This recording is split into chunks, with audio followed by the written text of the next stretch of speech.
Baik, assalamualaikum warahmatullahi wabarakatuh. Di sini saya perkenalkan, nama saya Ardiansyah Kurniawan dengan NIM 2040 20 40 62 44 031.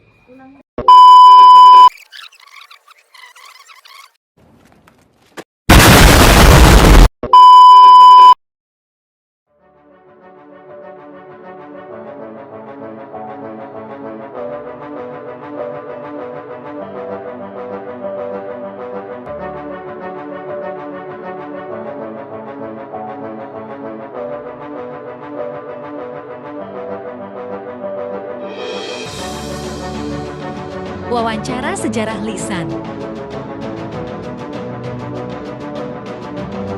Halo, perkenalkan. Nama saya Ardiansyah Kurniawan dengan nomor NIM 204062444031. Tugas ini diajukan guna memenuhi tugas UAS mata kuliah sejarah lisan. Pada kesempatan ini, saya memilih tema guru honorer. Dan saya mengambil judul wawancara tentang kesejahteraan guru honorer. Sebelumnya, izinkan saya memperkenalkan narasumber saya. Beliau adalah Leslie Latifah S. PD. Beliau merupakan guru di SMA Negeri 1 Ngaglik.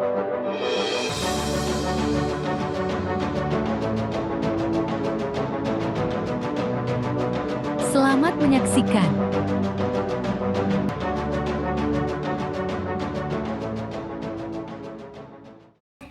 Baik, assalamualaikum warahmatullahi wabarakatuh.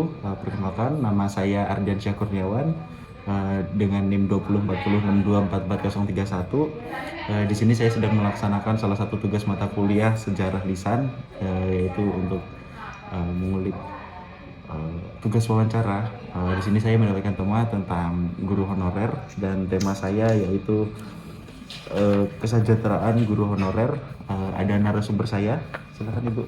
Ya, perkenalkan, nama saya Leslie Latifah. Kebetulan saya guru honorer di SMA Negeri 1 Ngaglik di wilayah Sleman. Seperti itu, Mas. Masih sibuk kegiatan apa, Bu? Oh, ini kegiatannya selesai kemudian pas itu penilaian akhir semester ya.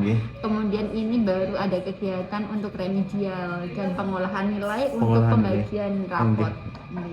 Bagaimana Bu penyampaian pembelajarannya terkait ini? Apakah mengalami kendala atau bagaimana Bu selama pelaksanaan pembelajaran? Oke, kalau pelaksanaan pembelajaran pasti ada, setiap kelas itu kan berbeda-beda. Apalagi ini masa transisi dari masa lebih ke online kemarin-kemarin, kemudian kembali ke offline. Nah, itu kan pasti ada kendala-kendala yang mengakibatkan anak itu kan juga perlu atau butuh semacam pembiasaan. Iya, pembiasaan barulah istilahnya seperti itu. Kalau boleh tahu, Ibu mulai ngajar di SMA Ngaglik ini mulai dari kapan Ibu?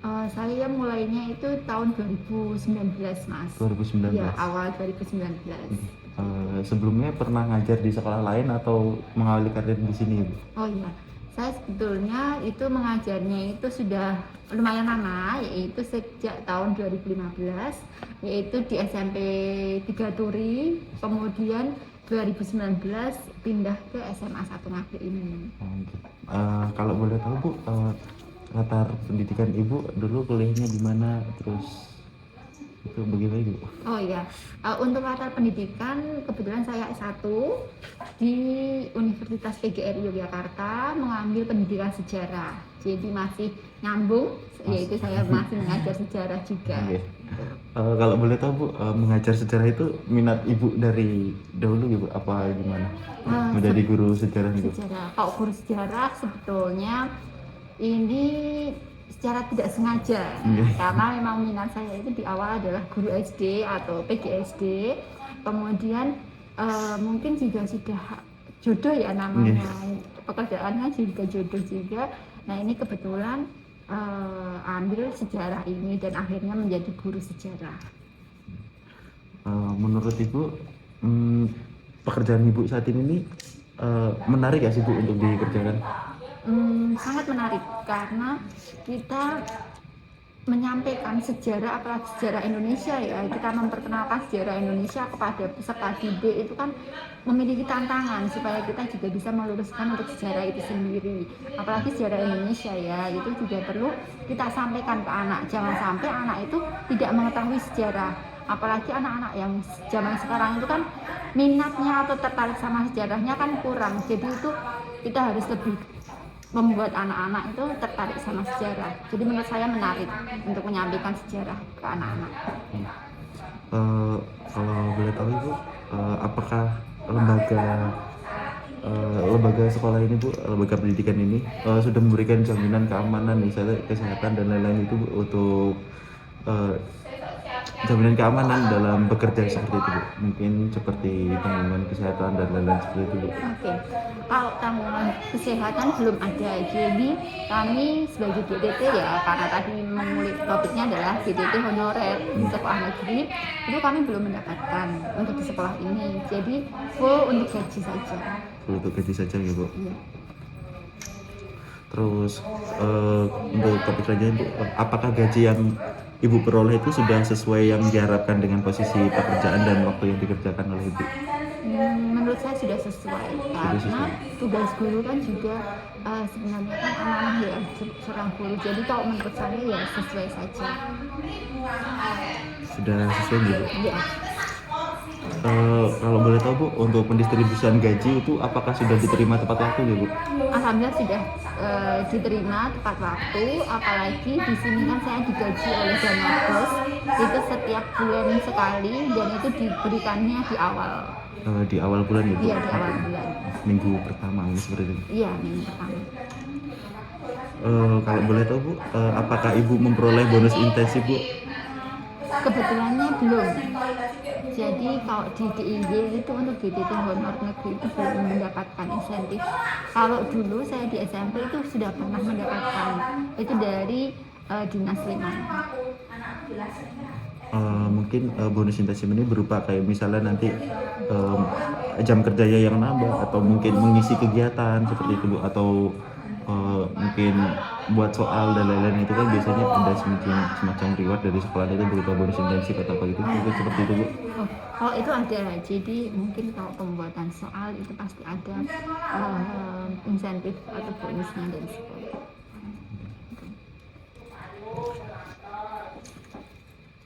Kemudian untuk ini Bu, di bidang prestasi Bu, mungkin kayak misalnya Ibu berhasil mengantarkan anak didiknya untuk menjuarai sesuatu atau memperoleh prestasi yang mengharumkan nama sekolah, apakah hal seperti itu tuh Ibu mendapatkan reward gitu Bu? Alhamdulillah reward yang saya terima adalah saya bangga sama anak seperti itu. Jadi untuk rewardnya seperti itu, jadi saya sudah bangga mengantarkan anak didik saya. Untuk yang pertama anak-anak itu kan alhamdulillah minat dengan sejarah, atau apalagi kemarin terbaru itu adalah mereka mendapatkan juara di tingkat provinsi, yaitu tepatnya adalah di Dinas Kebudayaan DIY. Itu kan sudah mendapatkan juara, itu kan sudah jadi penghargaan yang lebih untuk saya. Jadi itu rewardnya untuk saya gitu. Kalau begitu itu kegiatan apa ya Bu? Oh itu kegiatan lomba dari Dinas Kebudayaan DIY, dan itu ada dua kegiatan. Yang pertama pembuatan esai sejarah, dan itu sejarah lokal, dan alhamdulillah mendapatkan juara, walaupun juara harapan, tapi kan itu alhamdulillah bisa bersaing seluruh DIY. Jadi alhamdulillah sudah mendapatkan kebanggaan tersendiri untuk guru seperti itu. Jadi alhamdulillah juga untuk sejarah selama saya ampuh itu juga alhamdulillah mendapatkan hasil lah, walaupun belum mendapatkan juara satu tapi juga sudah mendapatkan hasil yang baik lah menurut saya seperti itu. Dan itu adalah kebanggaan tersendiri untuk saya, dan itu selaku tenaga pendampingnya gitu. Iya. Kalau boleh tahu Bu, ini merujuk pada nilai keharmonisan sesama guru di sekolah ini nih Bu. Apakah hubungan sesama guru selama ini terjalin baik Bu? Alhamdulillah terjalin sangat baik, apalagi untuk lingkungan di satu ngako itu saling mendukung, satu sama lain itu saling mendukung. Jadi apapun kegiatannya semuanya mendukung seperti itu. Jadi sangat harmonis, bahkan sangat kekeluargaan itu bisa dilihat dari kami itu setiap 3 bulan sekali itu tetap mengadakan Dharma Wanita. Di situ diisi pengenalan keluarga sesama SMA Negeri 1 Ngagel. Jadi istilahnya Dharma Wanita itu ada pengajian, nanti ada makan-makan, pokoknya membawa keluarga masing-masing di acara itu. Jadi semacam mungkin reunian gitu Bu ya, di luar dari kegiatan sekolah terus Iya. mengadakan penyelenggaraan kegiatan untuk Iya. meningkatkan keharmonisan seperti itu. Iya betul, yang menjaga keharmonisan tidak hanya di lingkungan saja tapi bahkan ke Kekeluargaan. Iya. Untuk pertanyaan selanjutnya Bu, apakah lingkungan kerja Ibu ini nyaman buat Ibu? Saya sangat nyaman karena semua tempat kalau kita nyaman, kita enjoy, kita happy itu bakal nyaman seperti itu. Jadi kalau saya nyaman saja, apalagi teman-teman yang mendukung, atasan mendukung, semuanya mendukung, anak didiknya juga mendukung, saya nyaman untuk berada di sekolah ini.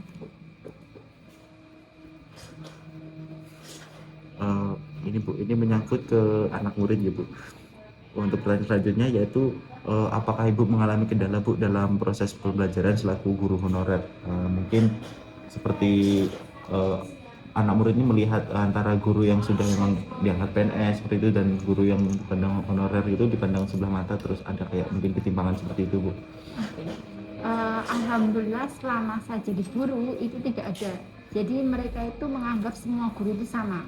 Kalau sama saya, alhamdulillah juga sama. Mereka menghormati saya, menyapa saya. Maksudnya tadi juga lihat ketika anak saya jalan, ketemu saya, Bu Lesi, seperti itu. Jadi mereka masih menghormati saya dan respect terhadap saya. Dan di kelas pun juga seperti itu. Alhamdulillah tugas pun juga diselesaikan, dikerjakan tepat waktu, dan mereka juga pasti komunikasi dengan saya. Jadi untuk kesenjangan tidak ada. Jadi semua guru itu sama, antara guru honorer maupun naben ataupun yang PNS itu semuanya sama.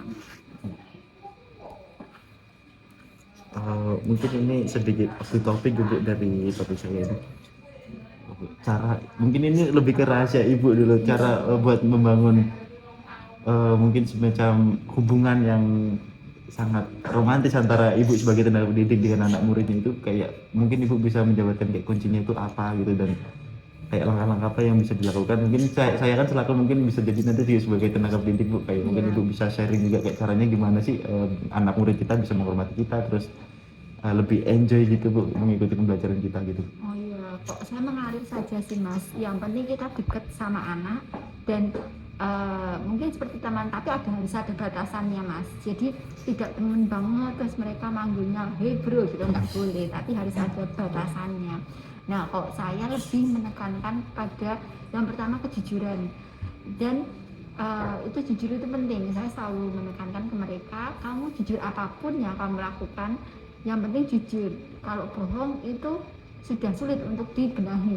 Itu yang pertama. Yang kedua harus kita contohkan dulu.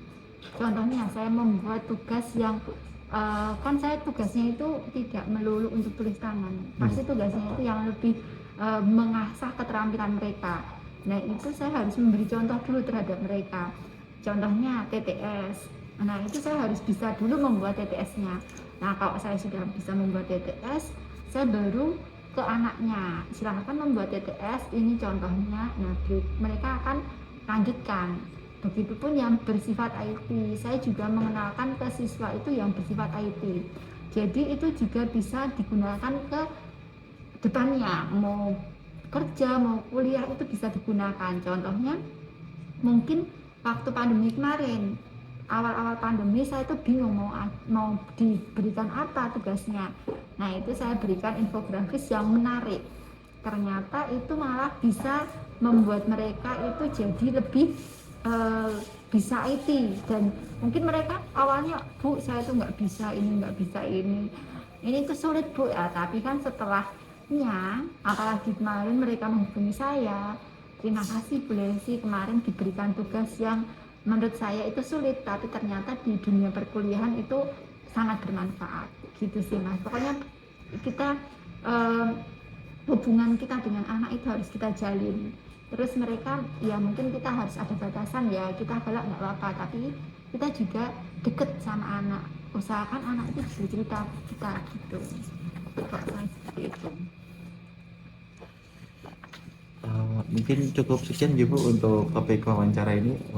Terima kasih kepada Ibu yang telah meluangkan waktunya.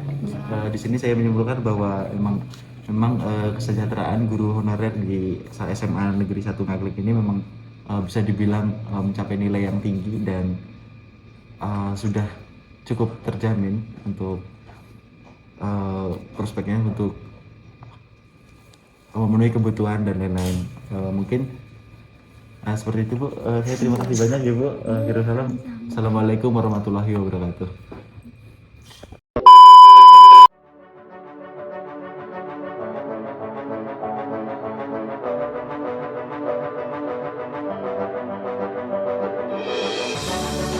Terima kasih telah menyaksikan. Terima kasih kepada Bapak Tio Anggara M. PD dan Ibu Dr. Nurhoma Dwi Arya Yulianti, SPD, MPD, yang telah membersamai kami selama 1 semester dalam mata kuliah Sejarah Lisan.